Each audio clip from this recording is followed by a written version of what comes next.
Sir, அமைச்சர் அனிதா ராதாகிருஷ்ணன் பிரதமர் மோடிய மிகவும் அருவருக்கத்தக்க வகையில ஒரு வார்த்தை சொல்லி திட்டியிருக்காரு.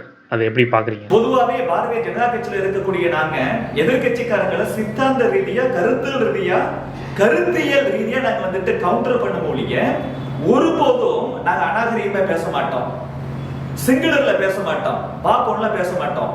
But there is a limit for everything. இந்த அனிதா ராதாகிருஷ்ணன்ங்கிற அயோக்கிய அவள அமைச்சரா இருக்க கொஞ்சம் கூட தகுதி இல்லாதவர்.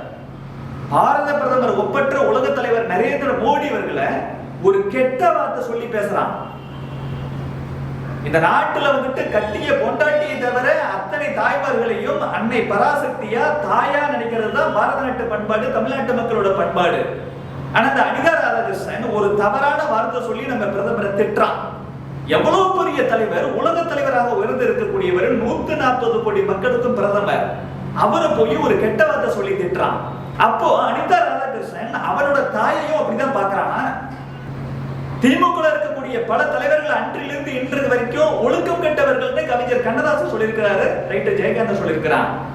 கண்ணதாசன் எழுதியிருக்கக்கூடிய வனவாச புத்தகத்துல போய் பார்த்தோம்னா தெரியும், திமுக தலைவர்கள் பரத்தையர்கள்ட்ட போயிட்டு, விலை மாதர்கள்ட்ட போயிட்டு காசு கொடுக்கறன்னு சொல்லி கூட்டு போயிட்டு அவங்களை அனுபவிச்சுட்டு அவங்கள்ட்ட கூட சொன்ன வாக்குறுதியை நிறைவேற்றல, காசு கொடுக்காம விரட்டி விட்டுருக்கிறாங்க. வாடகை வண்டியில கூட்டு போயிட்டு திரும்ப வண்டியில போறதுக்கு அந்த வண்டிக்கான வாடகை கூட கொடுக்கல, அவ்வளவு மோசமா செஞ்சிருக்கிறாங்க. வறுமையின் காரணமாக ஒரு பெரியவர் தன்னோட 3 பெண்களை வச்சு இந்த தவறான விஷயம் செய்யும் போது அந்த வீட்டுல போய் அனுபவிச்சுட்டு கொடுத்த பணத்தை திரும்ப வாங்கிட்டு வந்த வரலாறு கொண்டவர்கள் திமுக காரர்கள். இன்னைக்கு திமுக முக்கிய தலைவரா, முதன்மை தலைவரா இருக்கிறாருல, முதன்மை தலைவரா, அவர் மேல எவ்வளவு கிரிட்டிசிசம் வந்திருக்குது. திமுக அடுத்த வாரிசுன்னு பேசப்படக்கூடிய இன்னைக்கு ஒருத்தர் இருக்கிறாருல, அவர் எப்படிப்பட்டவர், அவர் பால்டாயில் குடிச்சவர், இப்படிலாம் பேசப்படுதா இல்லையா? அவங்க எல்லாம் ஒழுக்கம் கெட்டவர்கள். இந்த கார் ரேஸ்ல கூட அவருக்கு சம்பந்தப்பட்ட ஒரு பெண்ணை தொடர்புபடுத்தி பேசுறாங்களா இல்லையா? நாம இதெல்லாம் பேசாம இருந்தோம், கொள்கை ரீதியா இருப்போம். இந்த மாதிரி தனி மனித தாக்குதல் வேண்டாம், அவர்கள் ஒழுக்கம் கெட்டவர்கள் திமுக காரர்கள். அப்படி இருந்தாலும் கூட அதை பத்தி நம்ம பேசாம இருந்தோம். அதை பத்தி பேசுறதே அநாகரிகம் நினைக்கிறது தான் ஒரு பாரதிய ஜனதா கட்சிக்காரன். ஒருபோதும் நாங்க அப்படி பேச மாட்டோம், குறிப்பா நானும் அப்படி பேச மாட்டேன். ஆனா எனக்கே இந்த வரலாறுலாம் சொல்ல வேண்டிய ஒரு கட்டாயம் வருது. ஒப்பற்ற உலக தலைவர் நரேந்திர மோடி பத்தி என்ன வார்த்தை சொல்லி பேசுறாங்க? அப்ப அனிதா ராதாகிருஷ்ணன் அந்த சொன்ன வார்த்தைக்கு அப்ப அவன் வாழ்க்கை ஒரு உதாரணமா இருக்கணும். அவன் தன் பொண்டாட்டியை பார்க்கிற மாதிரி அவங்க அம்மாவை பார்த்திருக்கிறான். அப்படி இருக்க போய் தான் பிரதமர் அந்த வார்த்தையை சொல்றான். இப்படிதான் புரிஞ்சுக்க வேண்டியதா இருக்கு. மக்கள் இப்படிதான் புரிஞ்சுக்கிறாங்க. திமுக இருக்கக்கூடிய ஒவ்வொருத்தருக்கும் நாவடக்கம் வேணும். எங்களுக்கு கீழே இறங்க தெரியாது நினைச்சுக்காதீங்க. நாங்க நல்ல விஷயங்களை மட்டுமே பேசுறோம், நல்ல விஷயங்களை மட்டுமே பேசுறோம், நல்லா நாங்க பழகுறோம், கொஞ்சம் டீசெண்டா போறோங்கிறதுக்காக எங்களுக்கு அது தெரியாது நினைச்சுக்க வேண்டாம். எல்லாருக்கும் எல்லாமே தெரியும். நாகரிகம் என்பது நல்ல விஷயத்தை வெளில சொல்றது, சரியில்லாத விஷயத்தை சிந்தனை வந்தா கூட அதெல்லாம் விட்டுறது, அதை பேசாம இருக்கிறது நாகரிகம். இப்படி கொஞ்சம் கொஞ்சமா இருக்க நமக்கு கெட்ட சிந்தனைகள் வந்தாலும் கூட அதை பேசாம இருக்க நாளடைவில் இந்த தவறான சிந்தனைகளே வராது. இதுதான் நாகரிகம். மனிதன் இப்படிதான் மேம்படணும். நாங்க சாதாரண நிர்வாகிகளே, பாஜகவுடன் சாதாரண தொண்டர்களே அமைதியா இருக்கும் பொழுது, டீசெண்டா இருக்கும் போது, நீங்க திமுக ஒரு அமைச்சரா இருக்கக்கூடிய ஒருத்தன், முக்கிய தலைவனா இருக்கக்கூடிய ஒருத்தனை பிரதமரை பார்த்து நீ இந்த வார்த்தையை பத்தி பேசுவியாடா? திமுக என்னதான் நினைச்சுக்கிட்டு இருக்கீங்க? நாங்களே எங்க தலைவர்களுக்கு கட்டுப்பட்டு இருக்கிறோம். எங்களோட வளர்ப்புங்கிறது எப்படி? அதனால சரி, நம்மளோட வளர்ப்பு என்ன, எதிரி எவ்வளவு மோசமானவனா இருந்தாலும் கூட நாம அப்படி இருக்க வேண்டாம்னு சொல்லி அடக்கி வைக்கிறோம்.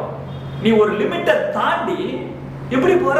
தலைவர் நரேந்திர மோடி அவர்களுக்கு ஒரே ஒரு உறவாக இருந்தது அவரோட தாய் மட்டும்தான். அந்த தாய்கிட்ட அவர் போய் நிற்கும் போது அந்த தாய் செல்லமா ஒரு தலையில கையை வச்சு கொஞ்சம் போது, ஆசீர்வாதம் பண்ணும் போது எப்படி தெரியுமா இருக்கும்? உலகம் முழுவதும் அதை பார்த்துட்டு அப்படியே கண்ணீர் வரும். எப்படி பெருந்தலைவர் காமராஜர் அவர்களுக்கு தாய் என்ற ஒரே ஒரு உறவு இருந்துச்சோ, அதே போல பிரதமர் நரேந்திர மோடி அவர்களுக்கும் தாய் என்ற ஒரே உறவு தான் இருந்துச்சு. அந்த தாய் மீது அவ்வளவு பற்றும் பாசமும் வைத்திருந்தாலும் கூட பெருந்தலைவர் காமராஜரை போலவே தான் கூட தான் அம்மாவை வச்சுக்காம அண்ணன் தம்பியை பார்த்துக்கிட்டோம், நம்ம நாட்டுக்காகவும் நாட்டு மக்களுக்காக உழைப்புன்னு சொல்லி இருந்தார். எப்பயாச்சும் ஒரு முறை தான் அந்த தாயை பார்த்துட்டு வருவார், ஆசீர்வாதம் வருவார். அந்த தாய் இறந்து போனப்ப கூட தான் அப்படியே அந்த பாடத்தொக்குன்னு சொல்லும்ல, பாடியை அப்படியே வந்துட்டு அவரு கழுத்துல வச்சு தூக்கிட்டு போகும்போது சும்மா ஒரு 4-5 பேர் தான் எல்லாரையும் கூப்பிட்டுக்கல. திமுக ஒரு கவுன்சிலர், திமுக கவுன்சிலர் குடும்பத்துல யாராச்சும் ஒரு இறப்புனா கூட அவ்வளவு பேர் இருப்பானுங்க. உலக தலைவர் நரேந்திர மோடி தன்னோட தாய் இறந்தப்ப கூட யாரும் வர வேண்டாம், இது என்னோட குடும்ப துக்கம் சொல்லி அவர் மட்டும் போயிட்டு அடுத்த 2 மணி நேரத்துல நாட்டுக்காக உழைக்க வந்தவர். அப்படிப்பட்ட ஒரு பெரும் தலைவரை, அப்படிப்பட்டவரை போய் இவ்வளவு தவறா பேசுறதுக்கு எவ்வளவு ஒரு மோசமான எண்ணம். அரக்கர்களுக்கு கூட இந்த எண்ணம் வராது. திமுக இருக்கிறவங்களாம் நிறைய பேர் அரக்கர்களை விட மோசமா இருக்கிறான். திமுக தலைவர்கள் சொல்லிட்டு இருக்கிறாங்க, அனிதா ராதாகிருஷ்ணன், ஆராசா போன்ற ஆட்கள், இவனுக்கு தான் இவ்வளவு மோசமா பேசுறாங்க. எலெக்ஷன் வந்துருச்சுங்கிறதுக்காக மக்கள்கிட்ட நீங்க தொண்டர்களை ஒசுப்பேத்துங்கிறதுக்காக இப்படி எல்லாம் பேசுவியா?